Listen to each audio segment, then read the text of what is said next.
Simple solution can help brighten and lightening the skin by reducing hyperpigmentation, dark spot, melasma, wrinkles, stretch marks, and promoting uneven skin tone. At kung mapapansin nyo dito sa carrots, kinuha ko yung katas lamang o yung mala juice. 1 tablespoon ng aloe vera gel at nilagay ko lamang ito sa panibagong paglalagyan. Maganda ang dala ng aloe vera na minimaintain nito ang malusog na balat. At pagkatapos, naglagay ako ng 1 teaspoon glycerin oil. Maganda ang benefits na pinapanatilihing stay hydrated, malambot at napakaganda ng dala nito lalo sa ating mga kutis, lalo sa mga wrinkles na nagbibigay itong youthful glow. Pagkatapos ko ngang haluin, nilagay ko na dito yung carrot juice. 1 teaspoon lamang po ang aking ilalagay at haluin itong mabuti. Makikita yung texture, mala gel na cream na po. Kailangan sa paglalagay po matansya natin yung tamang texture, hindi siya magiging watery. At dito nga po sa mixture o texture ng kinalabasan na ating ginawa, cream po ang datingan dapat nito. Perfect itong gamitin kahit pa po day at night bago matulog sa gabi.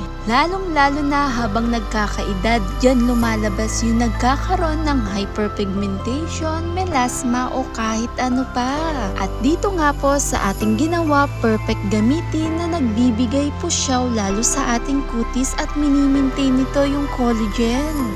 Dahil sa mga sangkap na ating ginamit, nagbalance ito at perfect itong gamitin na mapoprotektahan ang ating balat. Dahil ang carrot, mayaman ito sa antioxidant, vitamin C na nagbibigay skin brightening, maganda gamitin. Thanks for watching guys!